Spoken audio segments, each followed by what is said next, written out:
MedBix Webcast is a new kind of healthcare media channel to break the silo mentality and foster interdisciplinary thinking. Our mission is to fill that gap and to create a curiosity through different lenses, tapping the passion that guided the historical figures in medicine and bringing present-day groundbreaking research to the front lines. We interview physicians and leaders in the industry about present-day healthcare challenges on our live programming. Hello, welcome to the MedBix Webcast. This is Ramana Anamaraju. I'm the host. Thank you for coming. It's going to be a very interesting day today. I'm going to talk with one guest is my fellow physicist, Niek Schreuder is born in South Africa. He's going to talk about radiation oncology. What is the new techniques coming up in radiation side? It's going to be very interesting. Okay. But I am waiting for then I'm going to introduce you a little bit about the cancer before Nick comes in. Let me introduce you a little bit about what is the things we do in the cancer. Just a basic idea. I want to give it to you guys. Let me bring in the side. I'm going to be side. I'm going to explain to you a little bit about this. That's a Niek Schreuder. Dr. Uli is supposed to come, and I will tell you about innovatormd.com conference is starting tomorrow. So here, that's a housekeeping I'm talking about, innovatormd.com. Dr. Uli is supposed to be here. I hope he's here soon. Then I'm going to talk with the Niek Schreuder. But the Niek Schreuder, let me explain to you a little bit, just a background for that. One is the cancer, the treatment for the cancers these are the following. The first and foremost option is cancer is a surgery. No question about that. Then next is either chemotherapy or radiation therapy. That is one of the two things, top three are most popular ones. And popular means in the sense that those are the mostly used by the most of the medical system. Hormonal therapy is there. There is surgery is not a surgery. I repeated a surgery. It is a targeted drug, and then immunotherapy. All of them are new kind of second time I made a wrong one there, but it's supposed to be targeted therapy, immunotherapy. These are all new. Immunotherapy is kind of relatively coming up, and there's a lot of people as you know, surgery is basically cutting out the tumors out from the cancer, and the radiation is basically high beam, very high velocity. The particles we bombard with the tumor, and then sometimes with the different directions. And the chemo is a chemical drug. They use the drugs to kill the cancer. And then immunotherapy, the hormonal therapy is hormonal block the receptors, I think. And the targeted drug is kill the particular molecule. That is a targeted drug. And then immunotherapy is the immune system to fight the cancer cell, train the immune system to fight the cancer cell. So we are going to focus on the radiation treatment here. Out of the two radiation treatments, we have an external beam radiation. External beam radiation is, we bombard with high velocity particles to the tumor. Another was internal radiation therapy. That is they actually brachytherapy. They put inside the radium inside itself. They put the isotope inside the best medical, my friend Krish Sutantran does that.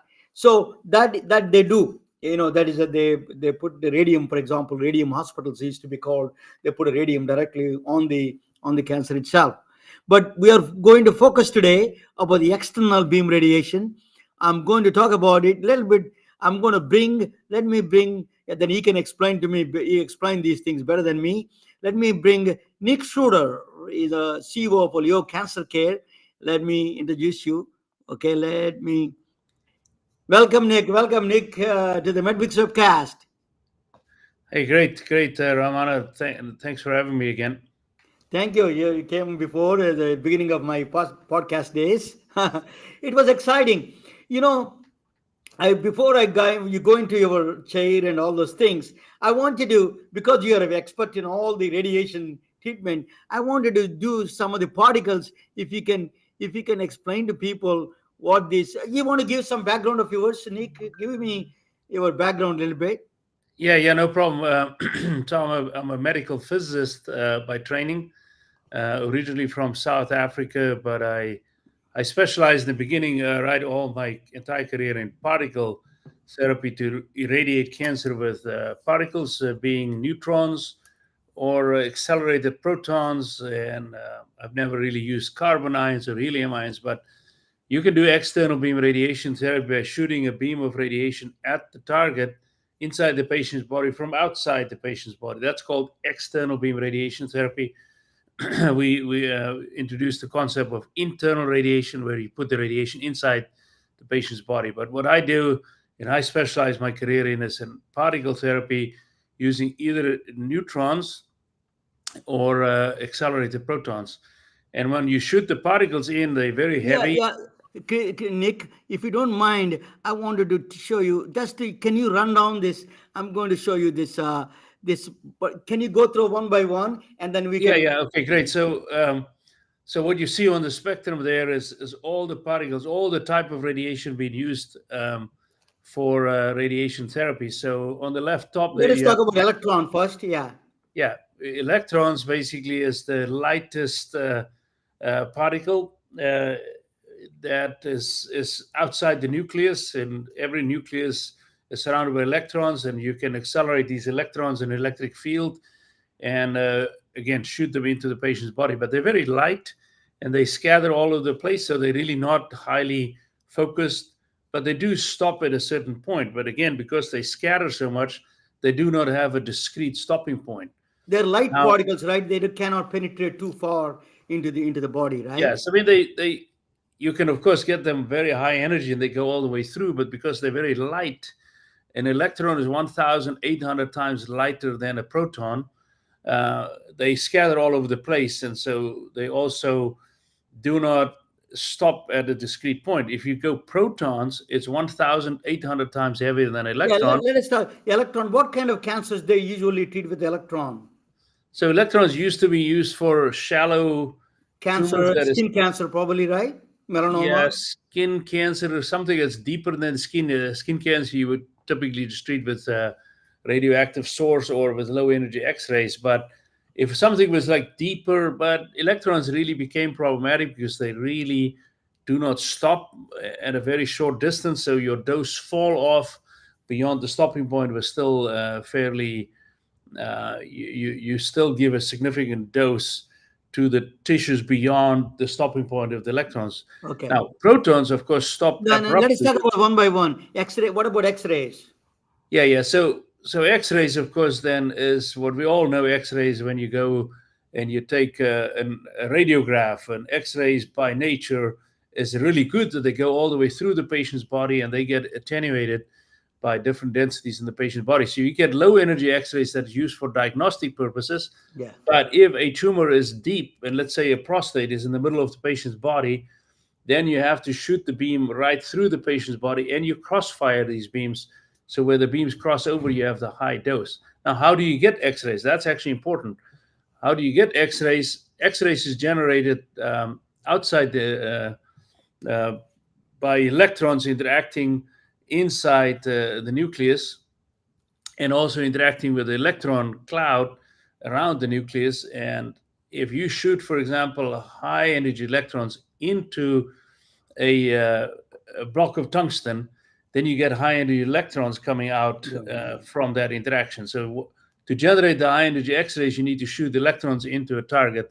Then the X-rays comes out, but they go all the way through the patient's body and they attenuate more or less exponentially. So if you start with 100% at the skin, then if you go to a certain depth inside the patient's body, you might only have 50% of the X-rays left over. Yeah. Uh, So it is. Now, Yeah. X-rays and gamma rays are the same Yeah. electromagnetic radiation, Yeah. but gamma rays comes from inside the nucleus. So gamma rays can only be produced by materials that are radioactive. So if you would take a piece of metal, you make it radioactive through various methods, but most commonly in a nuclear reactor, you can have a source that emits gamma rays, and the most known one is a cobalt source. that would emit gamma rays, and you can make that cobalt source so radioactive that you can put a gamma source, the cobalt source, at a distance from the patient, and the gamma rays comes out from the source and go through the patient's body. So the typical gamma rays from a cobalt source is kind of equivalent to a very low, to a high energy X-ray beam, but on the low energy side. Then, of course, these are all electromagnetic radiation. Electrons are particles. X-rays and gamma rays, electromagnetic radiation, which is the same thing as the light. It's just a higher energy. But then if you look at the bottom two, you get protons and heavy ions. And protons is physical particles. The proton, of course, is a hydrogen atom with one. A hydrogen atom has had one proton, one electron. If you strip the electron away, you have a proton. Heavy ions is everything else on the periodic table.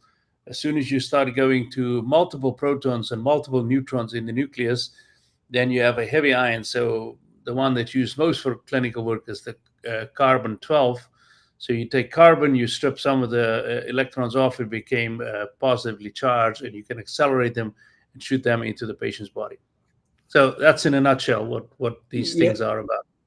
You talked about neutrons. Tell us about the neutron scattering, neutron for treatments. How do they use the neutrons for the treatment side?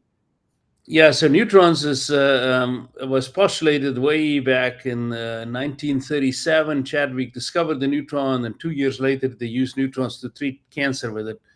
But the biology of the neutrons was not well understood. It resurged in the 60s, and then in the late 70s and 80s, we thought that the future of radiation therapy is all neutrons. Now, how do you get neutrons? Similar way you generate X-rays by shooting electrons into a target, you can shoot protons into a target, and then you knock the neutrons out of the target. So what we used in many facilities across the world, still used in a couple of facilities, mainly Seattle. University of Washington, Seattle still has one of those machines, but the most used technology was to use high energy 66 MeV protons onto a beryllium target, and now you get neutrons coming out at a very high flux and high enough energy that the neutrons can go through the patient's body.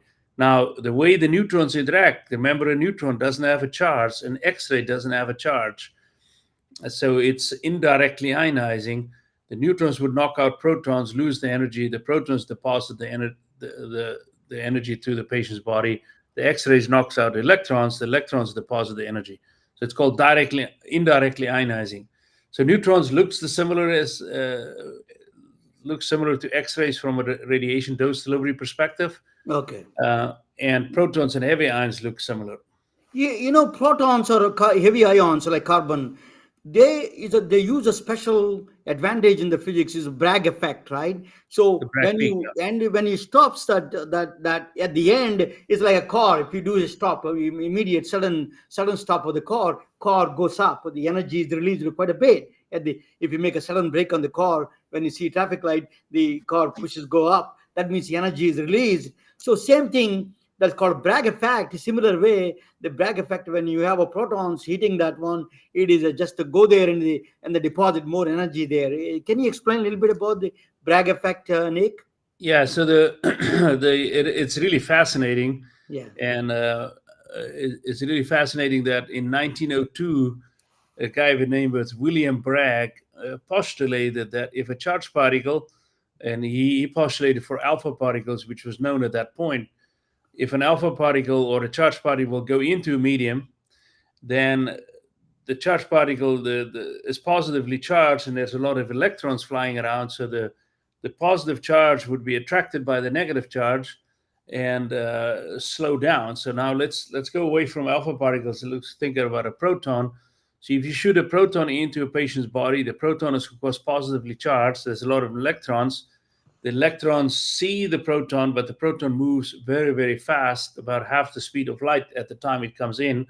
So the proton doesn't spend a lot of time in the vicinity of the electrons, but every time that the proton sees an electron, that electromagnetic interaction between the positive and negative charge strips a minute amount of energy off the proton. So that means the proton is continuously slowing down. It's going slower and slower. And as the protons go slower, it starts spending more time in the vicinity of the electron and more energy can be transferred. So the slower the proton goes, the more energy get transferred. So now you can see if you go slower and slower, the more and more you lose energy. So what happens then, as the proton goes into the medium, the rate of energy transfer is inversely proportional to the square of the speed. Now, that means if the speed becomes very low at some point, the rate of energy loss goes up dramatically. And the more energy loss, the sooner you run out of energy. So what happens is that you get to a point where the proton just starts slowing down at a very rapid speed, drop a lot of its energy, and stop abruptly at a point. And of course, the same thing with the heavy ions. Now, the protons are much lighter, so they can a little bit scatter a little bit off the main beam path, and they can also end up slightly deeper and slightly shallower. So there's a little bit of what they call range straggling. But nevertheless, the proton beam is extremely sharp. It stops within about 4 millimeter, and it is defined to the left or the right with a dose fall off, could be as sharp as 2 or 3 millimeters from the high dose to the low dose region. So you get actually a very sharp beam, and it stops at the point of the tumor and no dose beyond the tumor. So it doesn't go through like the X-rays. And that way we can do much higher conformal radiation therapy with protons and heavy ions and give much less dose to the target than outside the tumor. Yeah. So I'm trying to upload your presentation in. Just give me 1 second. That's a little giving a hard time because if you can send Uh, me, yeah, just give me 1 second. I'm no going to problem. I upload can share my screen as well if you need to. just you can share actually the screen if you know. Yeah, you're sharing the screen, right? I will No, no, try I to. will share the screen. I will share the screen. Just Can let you? me, yeah, let me try that. Did you receive my presentation? Yeah, can you see that? I received it, but then it's giving me little. I don't know why it's blocking me. That Uh, let me see that if I can.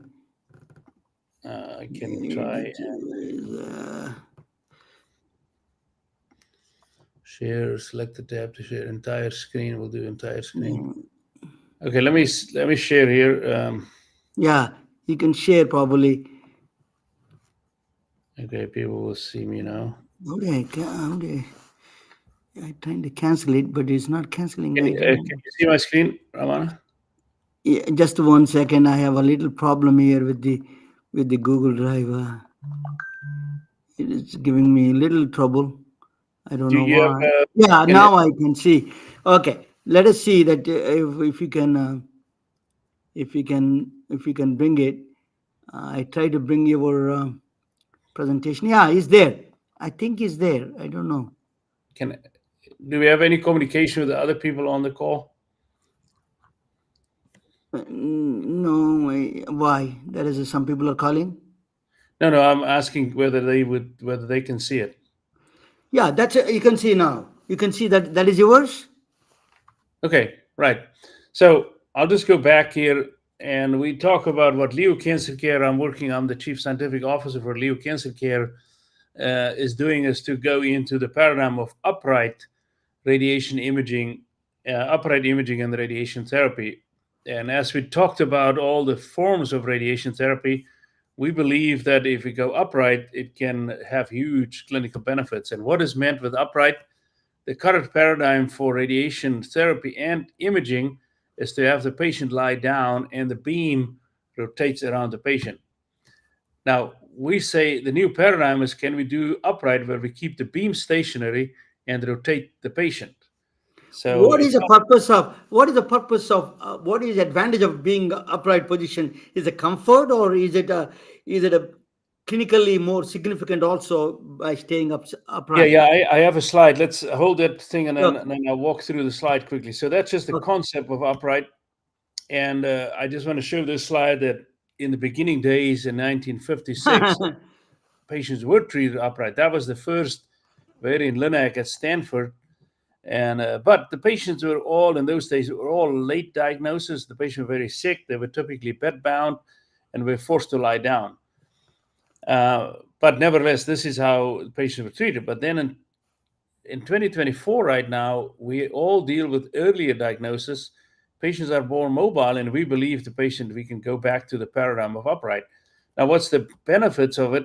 Okay, just want to say sure that Leo Cancer Care then developed a positioner that can position the patient seated or somewhere semi-standing, and we have a device here that push on the knees, and the patient basically sit on the heels, knees, and the bottom.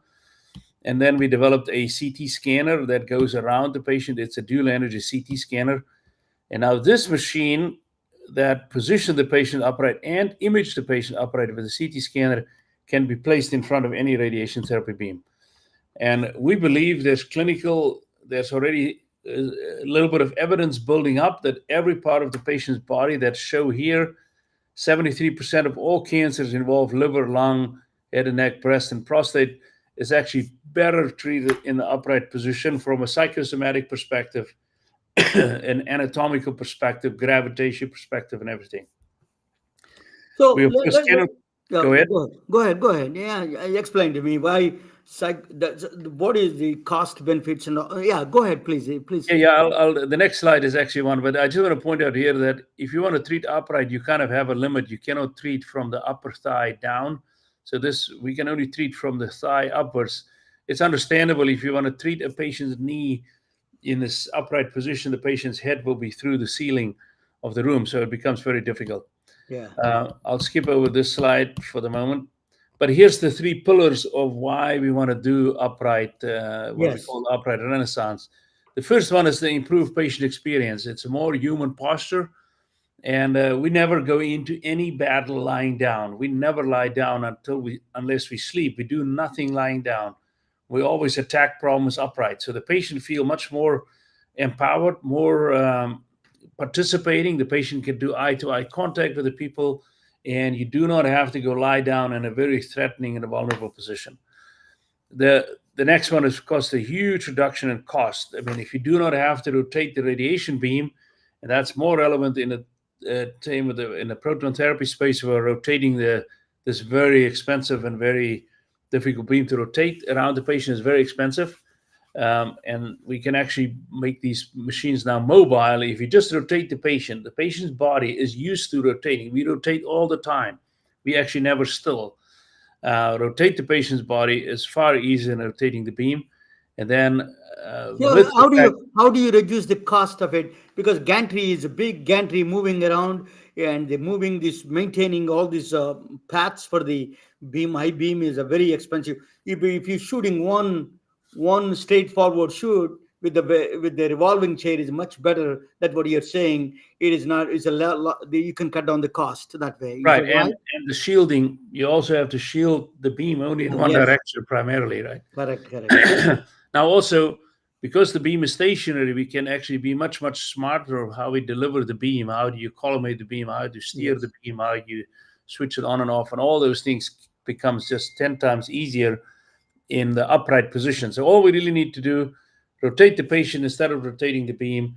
The total in the proton and carbon ion space, the size of the treatment room reduced from a 3-story type building to a single story, and the shielded volume goes to about typically between 10 and 16 times smaller.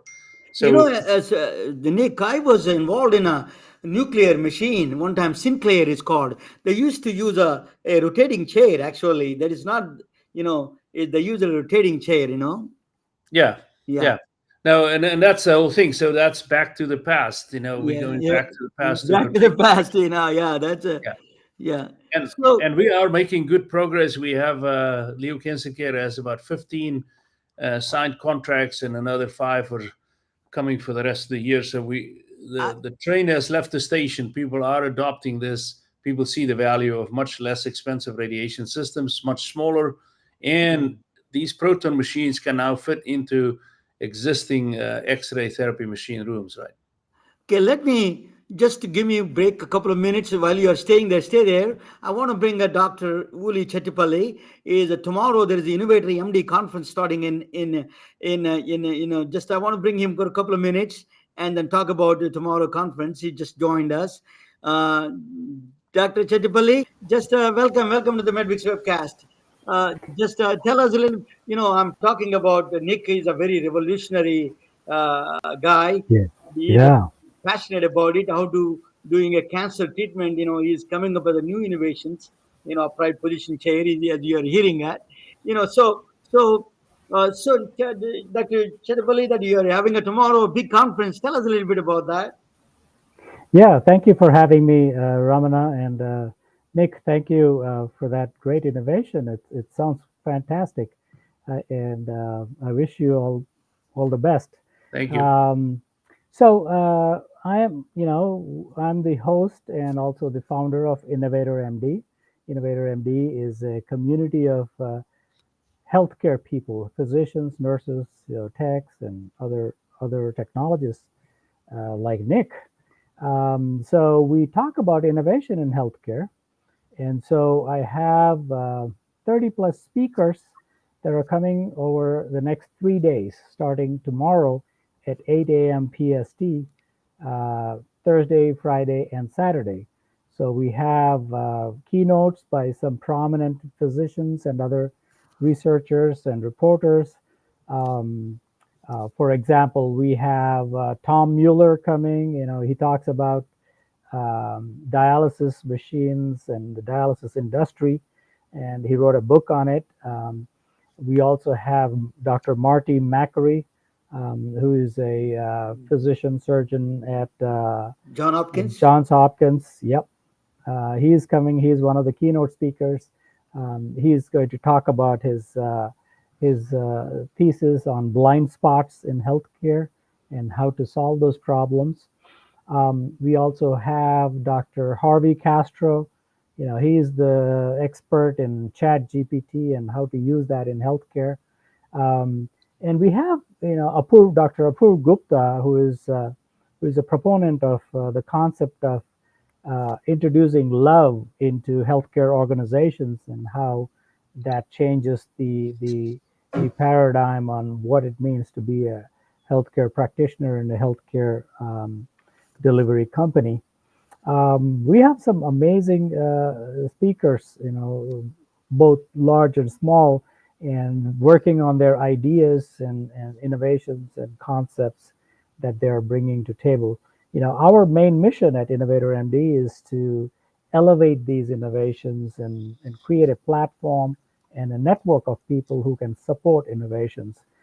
So, Nick, I invite you to come join us and take part in it, and feel free to follow up after this. We also have on last day, Saturday, we have what we call a startup showcase, where we are bringing in innovations that are unique and also very different from what you see in the market. And so there'll be judges, there'll be investors, there'll be people asking questions and critiquing things. And so it's a wonderful ecosystem that we have built. It's the largest physician innovation platform. So I want you to check out innovatormd.com. And InnovatorMD.com. Dr. Uli Chettipalli is a very prominent physician in Silicon Valley. He's been here a long time. I think Innovator MD, I attended a few of his events. They are wonderful, really. Highly recommended. So tomorrow they can join. They can register in the InnovatorMD.com, right? That yeah, is and look for tomorrow. What time is starting tomorrow, Dr. Uli? so the event is called Innovator MD World Congress 2024, and we do this every year, every summer. And the event starts at 8 a.m. PST. So the guest speakers or the keynote speakers are coming in first, and then after that. Yep. Okay, that very good. You're all. Thank you so much. Thank you for giving it that Yeah. head up. Thank you, sir. And Thank you. we'll talk with you later a little bit, Dr. Uli. All So right. the Nick, you want to say something? Thank you. Yeah.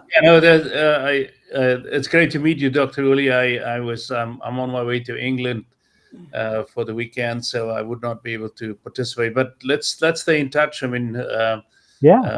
uh, Ramana can connect us via email. I'd love to stay in touch. I am Sure. innovative by heart and feel there's many problems we still need to solve. Oh Nick yeah. is a So very true innovator. Yeah. plenty. You know. Yeah, I can see that. Yeah. Thank you. Thank you, Dr. Yeah. Uli. Thank Thank you you. so much. Thank you for Bye bye. joining. Okay, Thank you. bye. You stay, Nick. Just Yeah, I can still go, stay Nick. on. So let us talk about, yeah, very interesting. So we are talking about as a revolution in healthcare. We need a cancer is growing everywhere. In India is also growing. I'm interviewing tomorrow a doctor from India. She's saying that the cancer is growing in cervical cancer and other cancers. What are the so how do we reduce the cost? Cost of cancer treatment cost is or exuberant. People they file bankruptcies. How do we solve this global healthcare crisis? Yeah, it's a very good question, and I think this technology that we're developing, first of all, we develop it for. It's a very sophisticated machine. I do want to end up doing autonomous treatment. If you put the patient in a certain position, let's say you put the patient on a chair, the patient is really comfortable. That's how we spend a lot of time. You to make the patient relax. Then the CT scan that comes down, scan the patient. You have every piece of information that you need to now bring the beam to the patient and irradiate the patient. So think about, I'm projecting 10, 15 years ahead.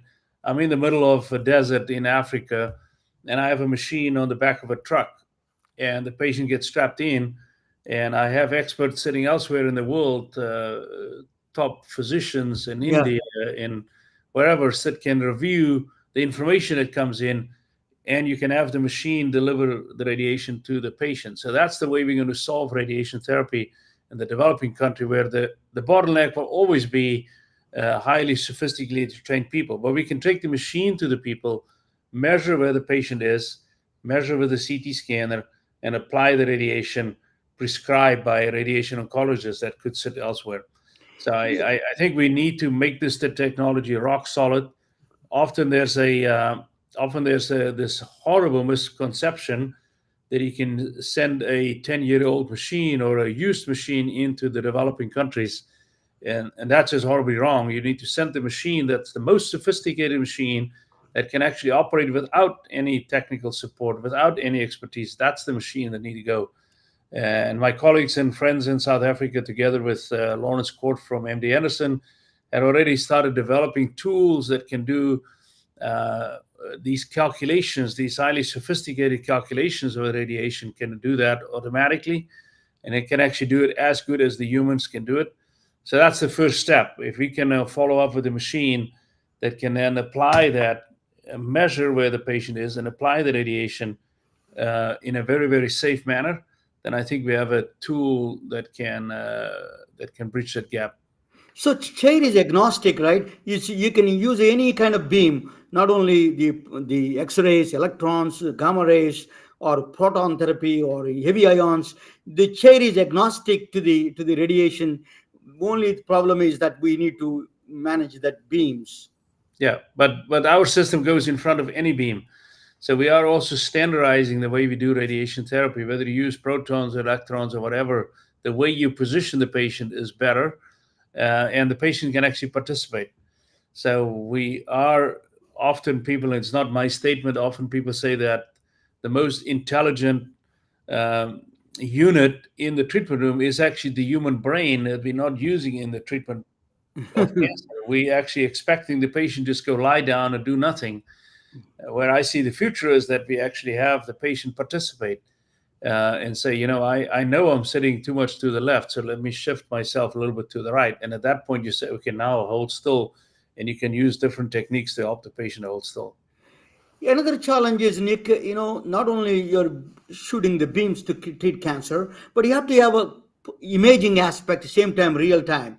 What tell us a little bit about the imaging aspect of that real time imaging acquisitions and treating the same time in real time. Yeah, so this is not where we're starting. Not this real time. We just scan the patient and would apply the beam within like 30 seconds or a minute after you did the scan. But the CT scan is a full three-dimensional acquisition of all the anatomy and everything you need. Now, because the patient is in upright position and you have a lot of space around the patient, we can add other technologies to actually measure in real time, where if there's patient motion, and there's many different techniques we can use to measure in real time what's happening. You could, for example, shoot low energy x-rays through the patient's body to see where the target is. But the bottom line is, all the measuring apparatus and all the machines that you do for measuring is now stationary, because only the patient rotate. Everything in the room is stationary, so it must be much easier to Even CT, install this. including CT, right? There's no Yeah, gantry, nothing else there. yeah, yeah, MR. right. So So that's the benefit of upright. Everything simplifies from a technology perspective. Only thing we need to do is to be able to immobilize the patient, hold the patient still, and then rotate the patient. okay. So now, how is there any make a difference if there's a patient is too big or too small? Is there any problem there in patient load? Yeah, I mean, I think this is a very too small. Of course, is at the pediatric level, so that's really not a problem. You can very small kids just get anesthetized so that they be put to sleep, and then you treat them in that state. Very large and very obese patients is often problematic to have them lie down because the bed and the Yeah. couches is not designed to cantilever such a huge weight out. But the patient positioner eventually will be able to carry any weight, up to a very large weight. And then the next problem just is the size of the CT scanner, which is 85 centimeters, and most patients would fit into that board of the CT scanner. So I think treating very obese, very heavy patients upright is actually the better way than to lie down. Um, but we still have to do some development work to make very heavy patients So treatable. where is your company stands at this time? Do you have a CT available right now? And can you use the CT for other things and other body? Can you do brain CT and all the other things with it? Yeah, ENT. so our CT scanner is a full diagnostic quality CT scanner. The scanner is in operation. We have not scanned humans yet because we're just in the process of getting through the FDA approval process. But there's about 6 of these scanners now installed in various places across the country. And we will have full FDA approval filing in the next couple of months on it. And then we'll get the FDA approval somewhere in the new year. First patient treatments with this device is scheduled for the middle of next year. And from there on, as I said, we have multiple projects that we need to continue to commission and start treating patients.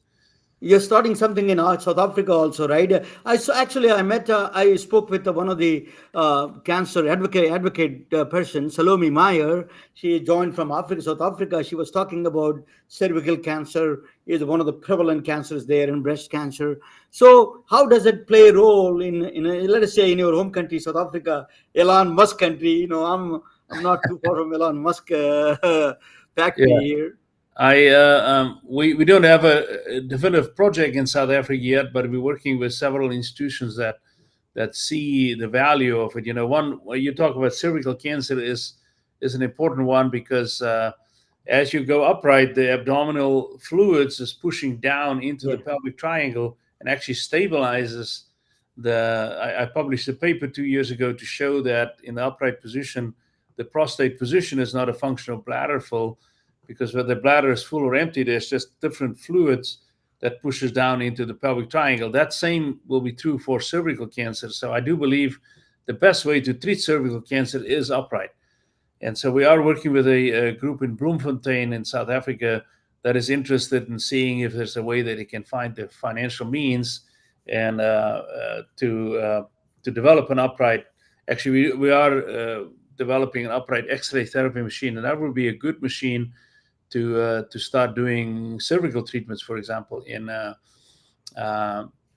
African context. So again, I am in a reasonable contact with those folks. There is no active project yet, but we hope to get something going in the very near future. How big is the CT scanner for imaging things that you do? Is it a huge one machine, or is it because it is a just tell us a little bit about the size of the machine. Yeah, so the CT scanner, you want to have the inside of the ring need to be around about 85 centimeters in diameter. And then, of course, you have to have an X-ray tube swinging around plus the detector. So eventually the inside diameter of the ring is about, let's just say 1 meter. And the outside diameter of the ring is about 1.8 meters. You can So put it's in not, the truck, any truck, right? yes, yes. The current design has a bit of a height limitation, but that's easy to be solved. The height, so no, the CT scanner plus the X-ray machine will easily go into a truck, and we are working on a mobile machine. Now, talking about that, we are developing an upright diagnostic machine, because a lot of times it's much better to scan the patient upright for CT scanning. There is about 150, 160 upright MRI scanners, magnetic resonance imaging scanners worldwide, but 150 scanners is nothing worldwide. There's probably about 12,000 CT scanners. Now, no more, maybe, I don't know that number. I'm confused with the radiation therapy machines. I would think there's probably 100,000 Yeah, yes, a diagnostic. lot more than that. Yeah, because they're Uh, imaging, they're used for imaging right. diagnostic So, purposes. but I give you a simple example. If a patient, if patient have cardiac problems, the cardiac system looks completely different upright than supine, because the pressure on a on the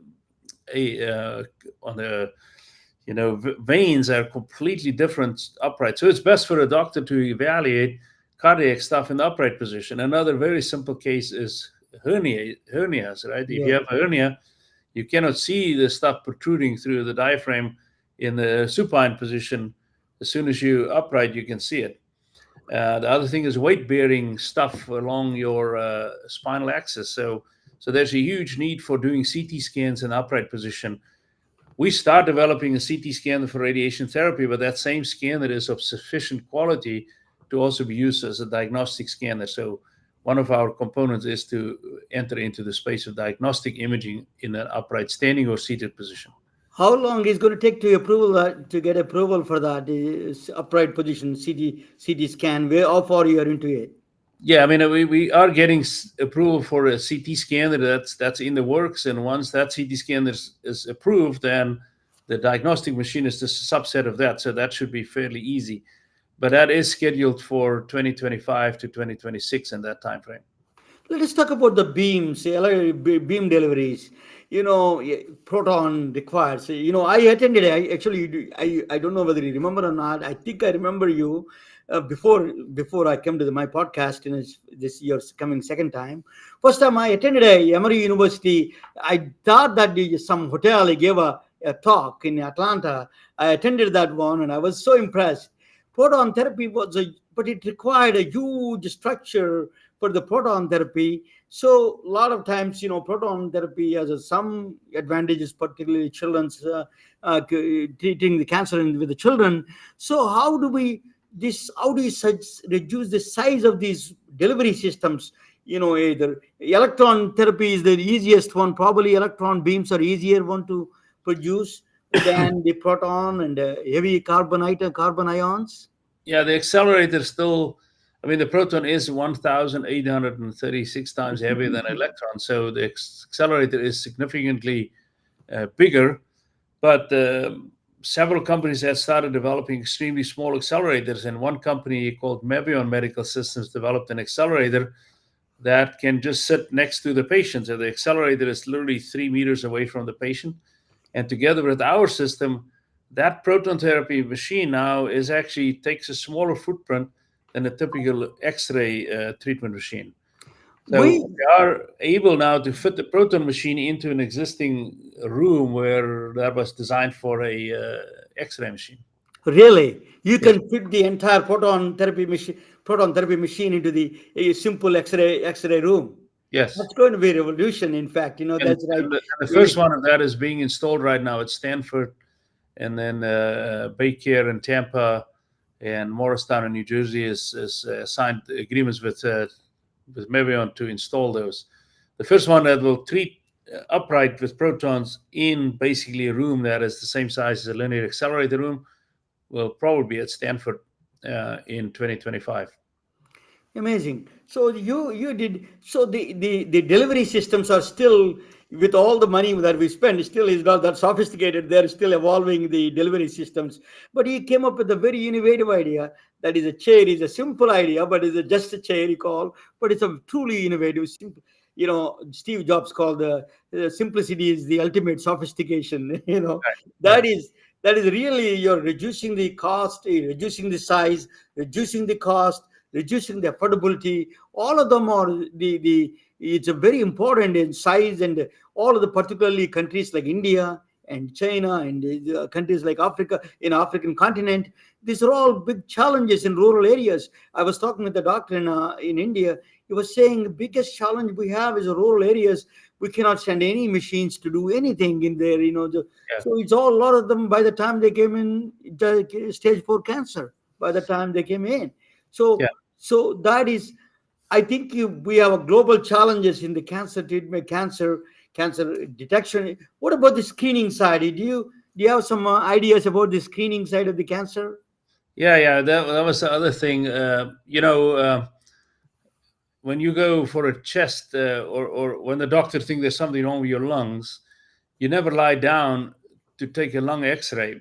You always stand up to take a lung X-ray. And, I grew up in the African context. I had to have a lung X-ray every year to look for TB. Tuberculosis is a big problem in Africa when I grew up as a kid. So I always, as a young adult, I always had to get chest X-ray. So the reason why you're standing up for a chest X-ray is because the lungs are more expanded, Correct. and you get a better density ratio, and you can see stuff better.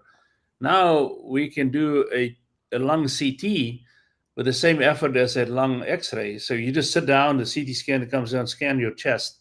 Within 15, 20 seconds, you get a lung CT, and the detectability of cancers and everything is much more. Now I'll give you some statistics. If we can do lung screening, if we can do low dose CT screening on lung, Hmm. for every, and this is the national average. Let me give you other statistics. If you want to save one life from a colon cancer, you need to do 5,000 colonoscopies. If you want to save one life from a breast cancer, you need to do 1,300 mammograms. Hmm. For every 300 lung scans we do, we save a life. And there's certain parts of the country in the previously tobacco farmers and mining industries, one out of 100 CT scans of the lung will save a life. So if we develop a machine, if we can have the patient, basically anybody that lives in those areas should go through a low dose lung screen. You can really see that very well. And so that was, we believe that. And why not doing it supine? Supine is much harder. You just go sit down, the scanner comes down. It's like walking into your local CVS or pharmacy, and you just go sit down and get a lung screen, and the doctor can read it. So I do believe that is the future. That's the way we're going to curb lung cancers. Now, Let if me you just can pick up lung cancer at T1 stage, it's 85, 90% curable. As soon as you go to T2 stage, if it's down at T3 and 4, it's only 25% curable. So we have to detect it earlier. And that's where lung screening comes in. Well, the breast cancer still they use MRI, right? Breast screening. The breast screening is still, the majority is still with mammograms, and then other MRI. modalities from Yeah. there. So you said the low dose. How does the low dose? How can you do the resolution, high resolution with the low dose? Are you using artificial intelligence? Any AI is present here? I'm from Yeah. Silicon Valley. We need to ask that question. AI is big. I mean, there's just a lot of, and it also was developed by several scholars, and it started initiating that during the COVID time, where the best way to detect COVID was to do it by using a CT scan. But so they developed techniques that you can actually use a low dose CT and use AI interpolations or AI filters to make a high dose CT from that. But just looking at the low dose, because again the contrast is so high in the lung, you can see a lot of stuff in the lung with very little dose if you do it in a tomographic manner. One of the doctors I was talking with is the AI in radiology. He's talking about is almost you can reduce through AI 30% of the reduction in the dosage. Is that is possible? He's saying with the AI using AI, Yeah. that is a dramatic decrease in the dosage. Because CT that is one of the main concerns of all the patients, right? The dosage problem is there, right? Yeah, I mean, I think it is very important to say that publicly, is that the benefit, the radiation benefit, the benefit you get from the little bit of radiation dose in the lung by far outweigh any side effects it could come from the radiation. So I would want to state it publicly that people should not be afraid for getting a lung CT. If you feel anything is wrong, go get a lung CT as early as you can, because that's a very definitive test to see if something's wrong in the lung. So how long is going to take your systems to get into the global market? Everybody's this is a very badly needed. India, for example, you need to go through regulatory process in every country, or you have to is FDA approval is enough for a lot of the countries? How does it work? I'm not an expert there, but I think most countries have their own. I mean, a lot of countries slave off the FDA process, and then they need to be endorsed. In China, you have to get your own FDA, CFDA. Same with Japan, and in Europe, you have to go. Of course, they have CE marking. I think most other countries would probably just slave off one of these regulatory approvals. But that's probably not the end of the. I mean, we technology development. I mean, the regulatory process is painful, takes a lot of time, but that's not the main thing. It'll take a little time for people to accept it. It'll take a time for us to get to the first patient treatments and show that it's better. And it's not if, it's when. So as I said, the train has left the station. This is now a reality. Upright imaging and radiation therapy is now a reality, and I do think it's going to revolutionize the way we treat cancer. It's not only cheaper. We did spend a lot of time on the cost, but it's also better for the patient. It's much quicker. It's much easier. It's much more comfortable, and the psychosomatic component of cancer treatment is very important. So you're addressing a three important ones: access, quality, and cost. The Yeah. iron triangle. I think that is the main thing for the cancer. If you can cut down if you solve that iron triangle, if you solve all three of them, is a good idea. Yeah. That cost to quality and access, all the is a big major problems in the worldwide, right? A cancer, people come to India for Apollo, or they come to United States for the cancer treatment. Africa, a lot of Africans go to India for cancer Yeah. treatment. So Yeah. this is really sad. And then she was saying that there in Africa, South Africa, all the cancer hospitals are flooded with other African countries are coming there. So they don't have the infrastructure to deal with the cancer in every country. That is a big needed. I think your company can make a difference. I think it is going to be a future of the care of the cancer. It is truly a revolutionary what you do. You're a fellow physicist, and I love it. I love to talk with you. It's always exciting. And what do you think the final words you say that about your progress, and when is going to be really people are dying to get these hands on those machines? When is going to be available? Can you do it right now under the CE or any other? How do you do that right now in Yeah, we India are or any other? aggressively installing it and going through the regulatory process. And then, of course, so the first patient treatments is scheduled for roughly the middle of next year. And I think we should have about 15 or 16 systems in operation less than a year and a half from then. So there's a huge adoption curve. So when the first machines, of course, you have to go through a regulatory process, quality assurance, acceptance testing, and all this stuff. We're working around the clock to get to that point. But you only do that once. Of course, now you have to then get CE approval in Europe and all the different approvals. But once you get through the regulatory process, really just making sure you follow a certain design procedure. And from there on, it's just different pieces of documents you have to submit. So once you've done it once, it becomes easier. So bottom line is first patient treatments on our system probably middle of next year. And from there on, it's going to start have extremely rapid adoption of it. I'm Indian, so I'm going to ask you the question. Is there an India is on the radar for you? The India is yeah. Yeah, we talked extensively with folks, several institutions in India. I am very passionate about India, and similar that I'm passionate about the African content, but India has all the means. I think the people is of the, definitely will work well in the Indian community. They already have proton therapy there. They have fairly large amount of X-ray machines. What we now need to do is give them an X-ray machine that can work in a simpler fashion, simpler but better. Yes. and easier to install and easier to maintain.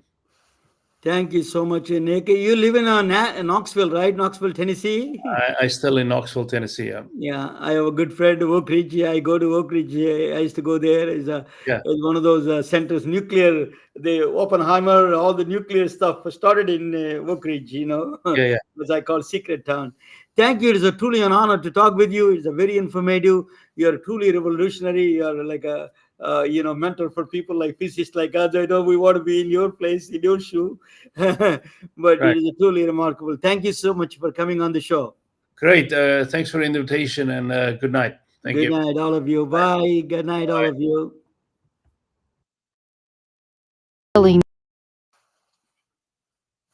No, this is. Telling their stories through our patented designs that can be worn on scrubs, t-shirts, printed on conference bags, and endless other promotional materials. Daily Wear for Medicine is the first ever of its kind to create curiosity in medicine through visual art. We at MedBricks are celebrating unsung heroes of the past who made enormous contributions to the field of medicine through our unique campaign called Daily Wear for Medicine. You can wear it, carry it, and give it